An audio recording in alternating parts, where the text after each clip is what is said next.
Hello there, people of the internet. I have myself a new recording area. I'm trying to set up a fairly decent spot for us.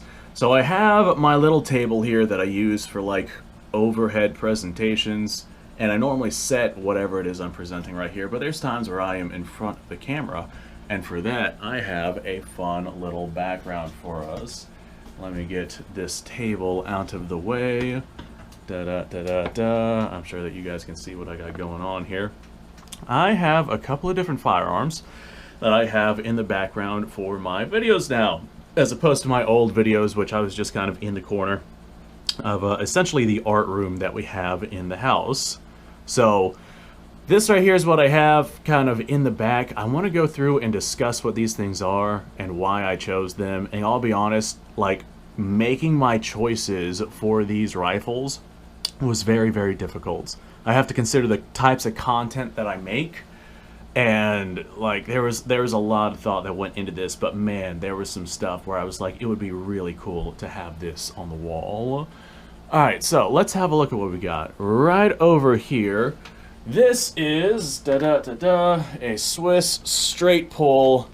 This particular one is a 9611.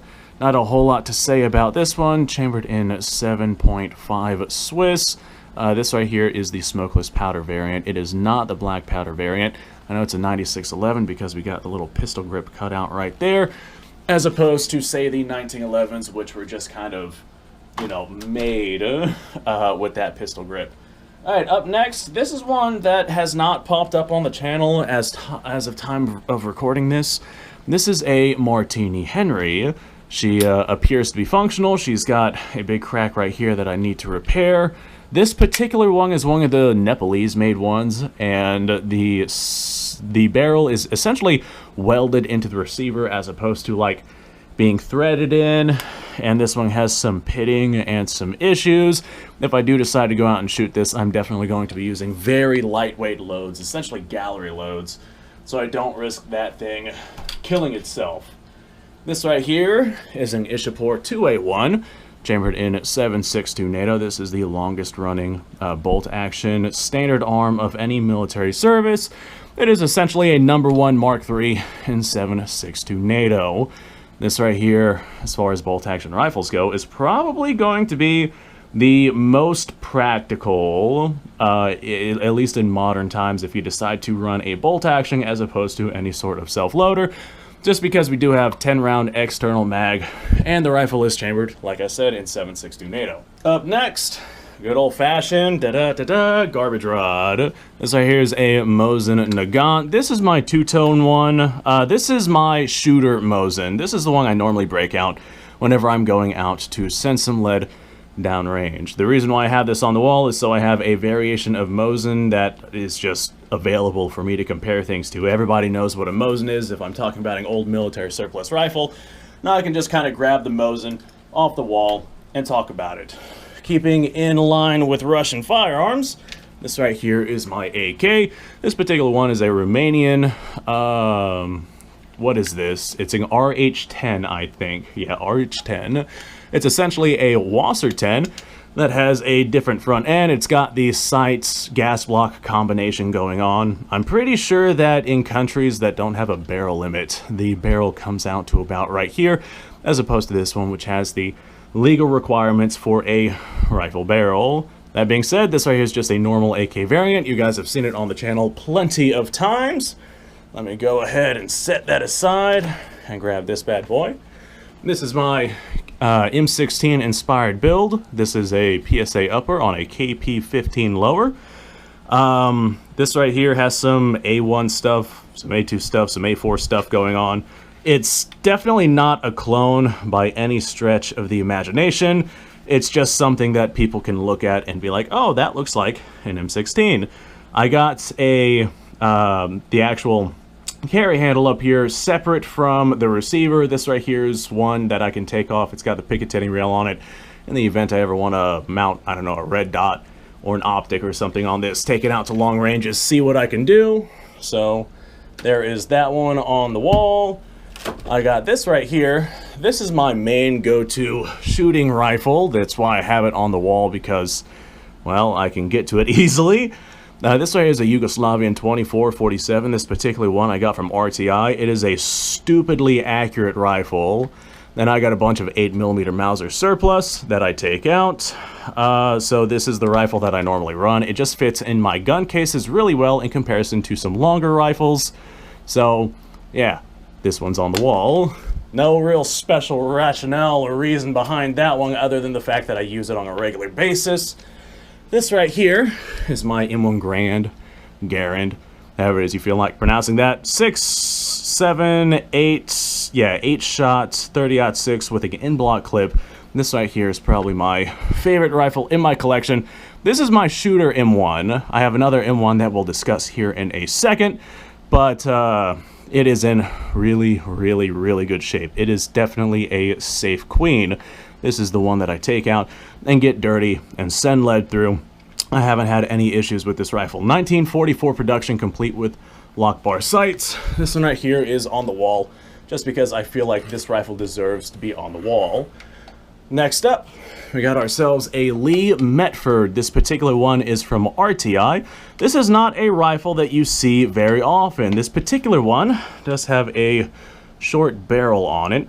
It's got a rifle configuration, a carbine length barrel, which tells me that it was cut down by someone at some point. And I think it was an 1895 production because of the style of safety that we have on this. Just because of the rarity of this rifle and how unusual it is to come across these, I went ahead and I stuck it on the wall. Reaching out here and picking up these guns like this, I tell you what, it sure is tiring. Up next, I have a double-barreled percussion cap black powder shotgun.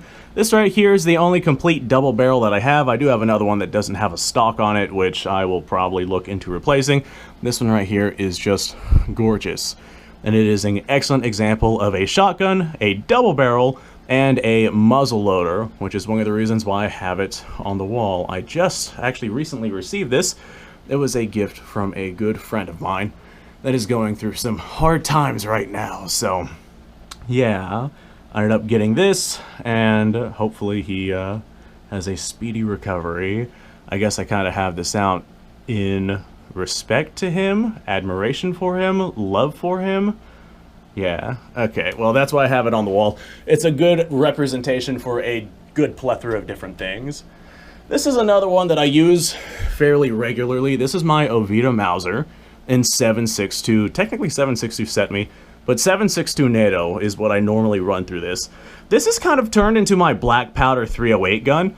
I don't know why, but the rifling in this particular rifle handles black powder fouling extremely well. Like I said, no clue why, but I can just sit there and run black powder through this rifle all day long without any real significant loss of accuracy. I've done it on multiple occasions, so I know it's not just a fluke.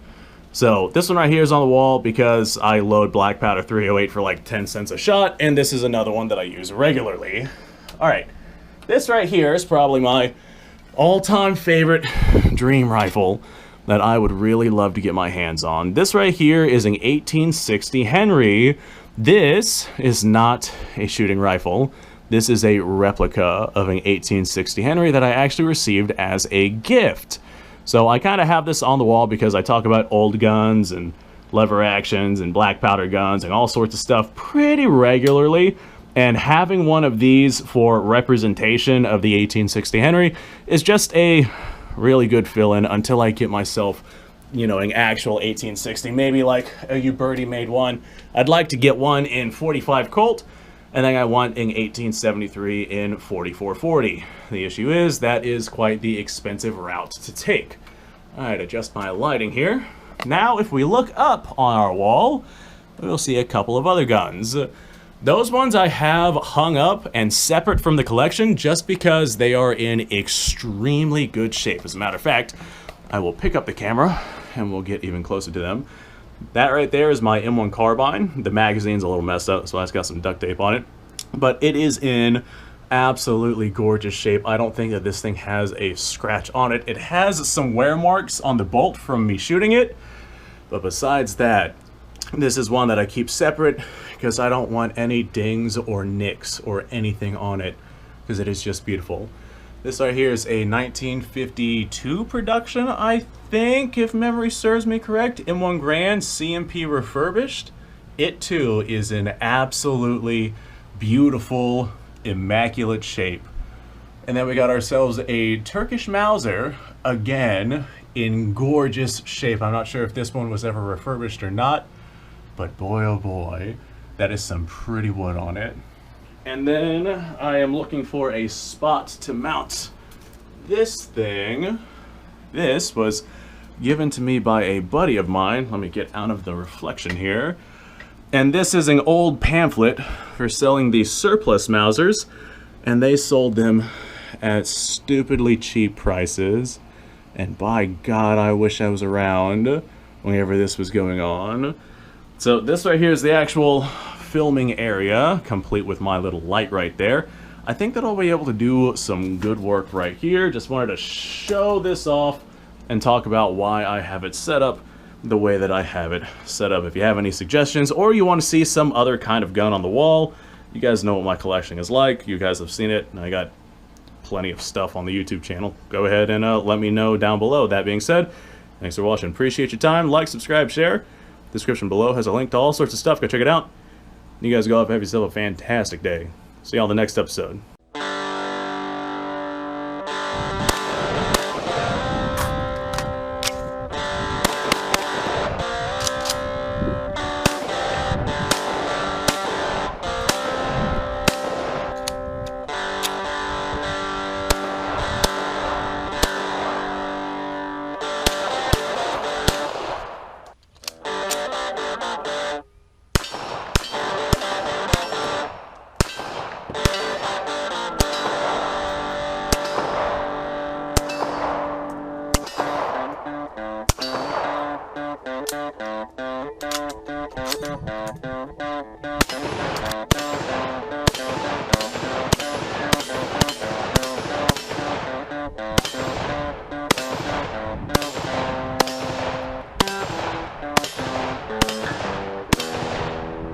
Been a little while since I've done this.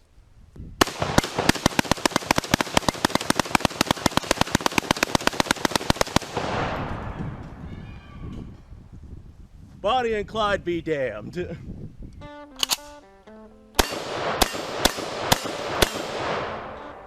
poor man's Garand.